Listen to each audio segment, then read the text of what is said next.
Terpidana kasus hak tagih Bank Bali, Joko Chandra malam tadi diserahkan ke Kejaksaan Agung.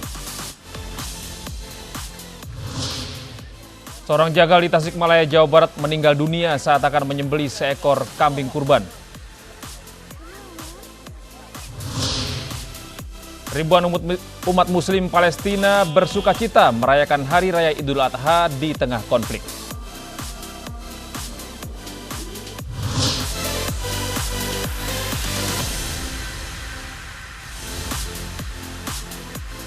Selamat pagi pemirsa, kami hadir kembali dalam News Pagi melengkapi informasi Anda hingga pukul 6.30 nanti. Selain 3 berita utama tadi, kami punya informasi penting lainnya, diantaranya pebalap Formula One Sergio Perez dinyatakan positif terinfeksi COVID-19. Bersama saya Gede Satria, inilah News Pagi selengkapnya.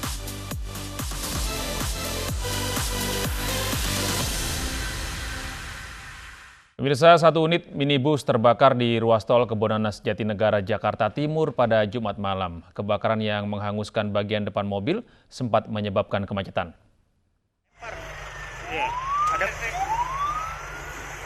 Dari video amatir yang direkam pengendara, minibus terbakar di ruas jalan tol Kebonanas Jatinegara, Jakarta Timur. Kobaran api membakar bagian depan mesin minibus yang melaju dari arah Cawang. Petugas Sudin Damkar Jakarta Timur yang tiba di lokasi langsung melakukan pemadaman. Beruntung, api tak merambat ke seluruh bagian badan minibus, sementara itu para penumpang yang berjumlah 4 orang berhasil keluar dari dalam mobil. Akibat kebakaran ini, kemacetan sempat terjadi di ruas tol Kebonanas. Dari keterangan petugas Damkar Jakarta Timur, api diduga berasal dari korsleting listrik. Tugas sementara itu korsleting. Ini sempat ada korban jiwa, Bang? Korban tidak ada. Pulang kejadian langsung pemiliknya keluar. Kakak, keluarga. Orang. Kebakaran menghanguskan gudang kayu dan sebuah rumah di Pondok Bambu, Duren Sawit, Jakarta Timur. Gudang terbakar saat ditinggal oleh pemiliknya.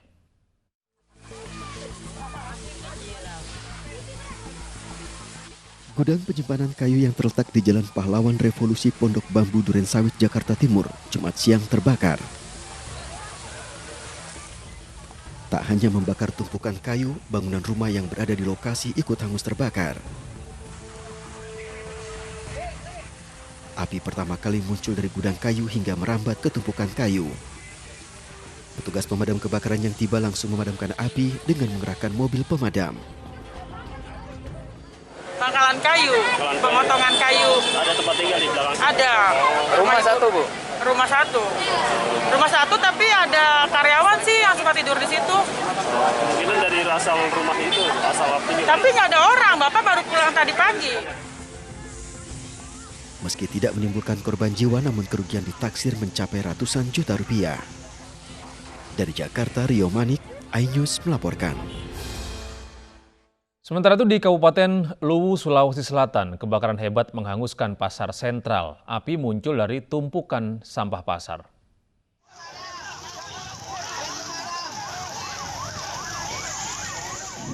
Kobaran api pada Jumat pagi menghanguskan puluhan bangunan kios pasar sentral yang terletak di Kecamatan Lamasi, Kabupaten Luwu, Sulawesi Selatan.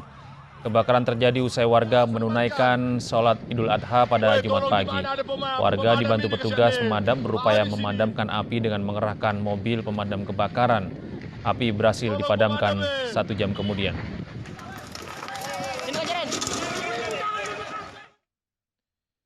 Dan pemirsa, nyawa seorang perempuan tidak tertolong setelah ditusuk oleh pamannya yang pensiunan TNI di rumahnya di Kabupaten Kulon Progo, Yogyakarta. Kejadian penusukan bertepatan dengan perayaan Hari Raya Idul Adha.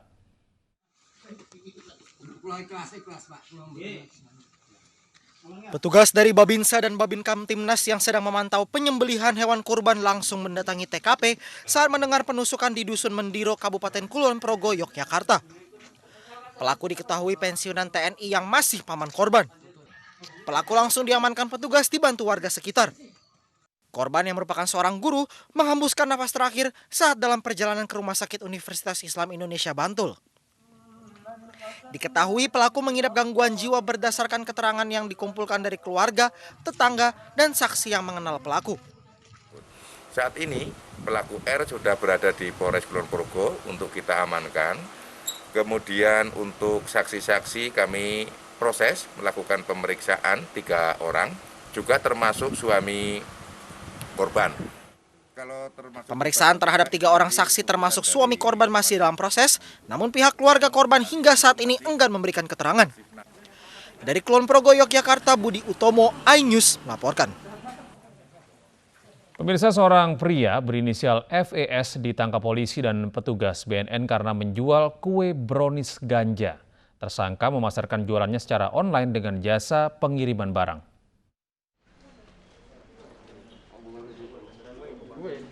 Aparat Polres Jepara, Bea Cukai Kudus dan Badan Narkotika Provinsi Jawa Tengah mengungkap peredaran brownies dengan campuran daun ganja. Pelaku menjual brownies dan kue kering ganja yang dikemas di aluminium foil siap kirim secara online. Polisi juga menemukan ganja seberat 6,1 gram yang didapat tersangka dari seseorang di Makassar yang dikirim melalui jasa pengiriman barang. Anggota kami bersama gabungan dengan Bea Cukai dan BNN Provinsi Jawa Tengah mendapat informasi bahwasanya ada akan pengiriman paket melalui paket online ya, yaitu paket ganja itu yang akan dikirim ke Jepara kepada tersangka FES ini. Seperti yang saya sampaikan tadi, ini fenomena menarik dan modus baru di wilayah Jawa Tengah ini. Ya, makanya ini menjadi perhatian kita bersama. Karena apabila dikonsumsi, tadi udah saya bilang efeknya 2 kali lipat. Ya, ini sangat berbahaya sekali apabila dikonsumsi oleh anak-anak, ya tidak hanya anak-anak, sampai dewasa juga. Pelaku sudah menjual dagangannya selama 4 bulan terakhir. Dalam pemasarannya, tersangka memanfaatkan Instagram dan salah satu toko belanja online. 1 paket brownies dan kue kering dijual tersangka seharga Rp400.000. Atas perbuatannya tersangka dijerat dengan Undang-Undang Nomor 35 Tahun 2009 tentang narkotika dengan ancaman hukuman 12 tahun penjara. Dari Jepara, Jawa Tengah, Alip Sutarto, iNews melaporkan. Sementara itu, pemirsa, tim Direktorat Narkoba Polda Banten menggagalkan penyelundupan 159 kg ganja siap edar asal Aceh yang dikirim melalui jasa ekspedisi. 9 pelaku berhasil ditangkap. Modus pelaku dengan menyembunyikan barang haram tersebut di dalam alat penguat sinyal dan kotak kayu besar.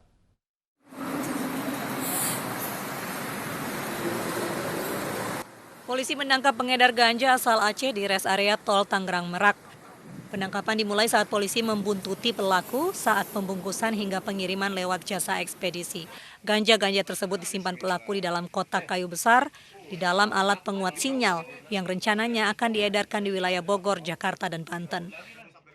Ke-9 pelaku memiliki peran yang berbeda-beda, mulai dari pengiriman barang, pengemasan, dan juga penjemputan gudang tempat ekspedisi hingga pengawas jalur dari Aceh, Jakarta, dan Banten.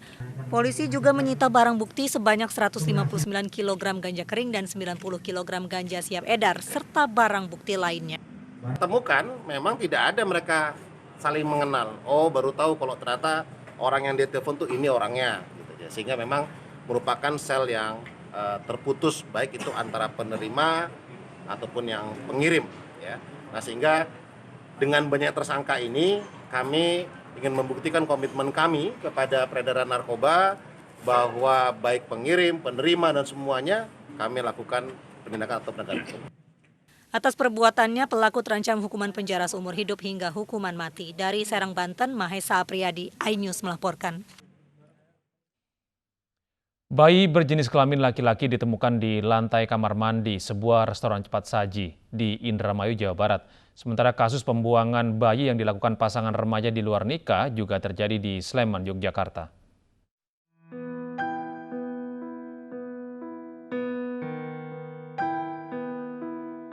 Bayi berjenis kelamin laki-laki ini ditemukan seorang diri di lantai kamar mandi sebuah restoran cepat saji di Kecamatan Jatibarang, Indramayu, Jawa Barat. Suster. Bayi bu, bater bu, bayi bu. Masih hidup bu. Aparat Polsek Jatibarang membawa bayi yang belum genap 1 hari ini ke puskesmas untuk dibuang tali pusarnya.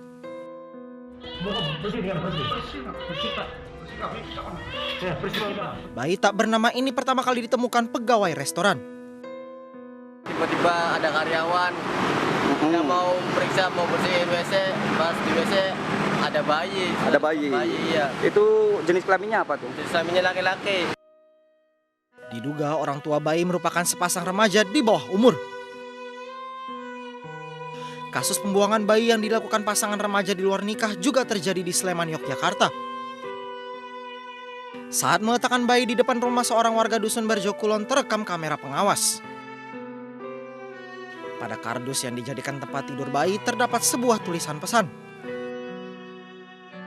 Selang 1 hari, Satreskrim Polres Sleman bersama Polsek Godean menemukan orang tua bayi laki-laki tersebut. Keduanya merupakan mahasiswa sebuah perguruan tinggi di Yogyakarta. Dua-duanya diamankan tadi, diamankan di sekitaran TKP karena informasi yang didapat kita sudah berpesan kepada masyarakat apabila ada yang mencari nanti silakan diamankan dulu, disampaikan ke kita karena ada kemungkinan diduga pelaku ini akan kembali lagi ke TKP untuk mencari dan itu sesuai dengan analisa kita. Pasangan mahasiswa ini terancam hukuman maksimal 5 tahun penjara. Tim Liputan iNews melaporkan. Bareskrim Polri malam tadi menyerahkan terpidana Bank Bali Joko Chandra kepada Kejaksaan Agung. Informasi lengkapnya akan kami hadirkan usai jeda.